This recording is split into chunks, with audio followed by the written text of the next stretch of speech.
hayatımızı her daim. Güzel. Dünya senin varlığınla güzeldi. Herkese bir daha salamlayıram. Bugün size prezentasiyamızda məhsulları göstərəcəyik. Bu yoldan qayıtmağa bacaran və bacarıqlar. Mən bacarıqlardan başlayayım. Eminem çox məşhur idi. Onun həyatına baxsaq, uğur dolu görünür. Məşhurluq, pul, milyonlar və təsdiqlər. Amma onun məşhurluğun gətirdiyi stres və yorğunluq onu çox çətin hala salmışdı. Və buna görə də narkotik maddələrdə istifadə etməyə başlamışdı. İlk önce doz ile istifadə edilir, amma sonradan dozdan artırmaya başladı və ölüm ilə üz-üzə qaldı. Sonra isə Eminem bildi ki, o artıq ölümə geçir və buna görə də dayandırdı. İlk bu tüfək maddəsinə bənzər mahnıları ilə milyonlarla gəncə mübarizə hissi yaratmışdır. İkinci məşhurumuz isə Lady Gaga'dır. Lady Gaga gələcək dövründə çox stres keçmişdir və buna görə də narkotik maddələrdən istifadə etməyə başladı. Məşğulluq qanunu çox yorulur. Narkotik maddələrdə ilk öncə doz ilə istifadə edilir. Sonradan dozları atmağa başladı və daha çətin hala başlamışdı. Ondan sonra isə o seçim verdi. Bilirdi ki, hər şeyini itirmək istəmir. İndi isə Lady Gaga sağalmışdı və milyonlarla gənc ona baxıb daha da mübarizə hissi yaranmağa kömək etmişdi. Diqqətinizə görə çox sağ olun.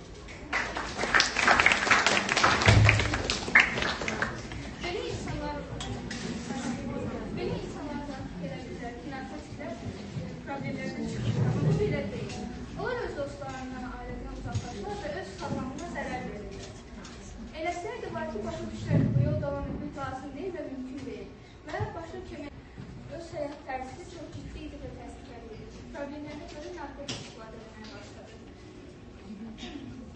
Neçə dəfə müalicə keçmişdi və rehabilitasyon sağlamışdı, amma belə olsa da 21 yaşında vəfat etdi. Dünya 2, Amy Winehouse, Britan mügərliydi. Çox yaxşı pul qazandı və milyonlarla sevimli qazanmışdı.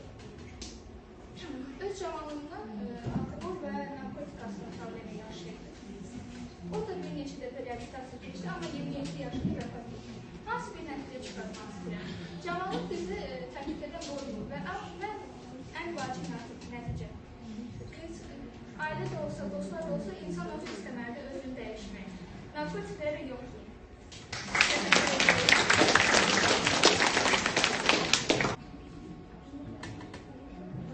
Əvvəliniz xeyir olsun, əziz tamaşaçılar. Bugün mən sizə öz qanun və məsuliyyət prezentasiyamı danışmaq istəyirəm. Gəlin başlayalım. Bugün biz sizinlə əsasən bir uşaq haqqında danışacağıq. Onlardan biri uşaqların əlində baş verən faciəli məqam.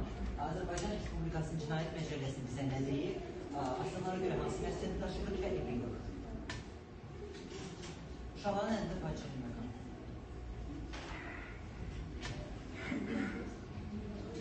Prolog. Uşaqların əlində baş verən ən pis hadisələrindən biri onların narkomaniya, spirtli içkilər və siqaret çəkməklə üzləşməsidir.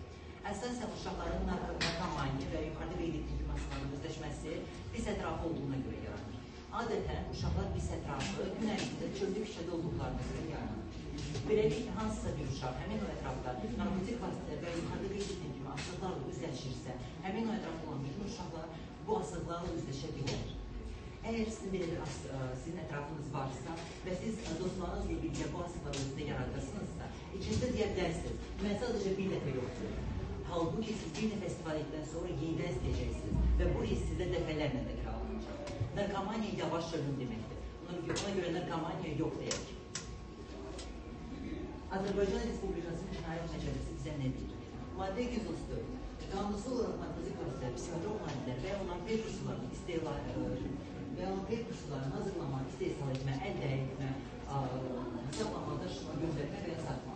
234.2. Sadəcə məqsədi ilə qanunsuz olaraq narkotik vasitələr və ya psixotrop maddələri emal etmə, əldə etmə, daşıma, göndərmə və ya qanunsuz olaraq satma 3 ildən 7 il müddətdə azadlıqdan məhrum etməklə cəzalandırılır. Maddə 170. Maddə 170. 20 yaşına çatmayan cinayətkar fəaliyyəti cəlb etmə 170.1. 18 yaşına çatmış şəxs tərəfindən 7 yaşına çatmayan aldatmaq, vədlər vermə, ya da qorxu vasitəsilə qorxutma 3 ilədək müddətdə azadlıqdan məhrum etməklə cəzalandırılır. Bu maddələrdə onu görürük ki, əgər sizi kimsə narkotik vasitələrdən istifadə etməyə məcbur edirsə, həmin o şəxs 3 ilədək müddətdə azadlıqdan məhrum etməklə cəzalandırılacaqdır. Epilog. Sonda onu qeyd etmək istəyirəm ki, əgər siz narkotik vasitələr asılları və ya hər hansı başqa bir asıllar sizdə varsa, bu çox çətin bir asıllardır və bu asıllarda sizə böyük iradə və səbir arzu edirəm. Diqqətinizə görə çox sağ olun.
Одна правда. Выбор всегда здоров. Gələcək nədən ibarətdir? Bir gün yox, bir an. İndi, burada. Sənin seçimin. You're not defined by one mistake, but you're defined by the choice you make after. Я выбираю свое будущее. Здоровое, чистое, свободное. Mən öz gələcəyimi seçirəm. Təmiz, sağlam, azad. I choose my future, healthy, clean and free. Спасибо, что были с нами. Unutmayın, həyat sizin əlinizdədir. Thank you, and remember, your life, your choice. Həyat sizin əlinizdədir.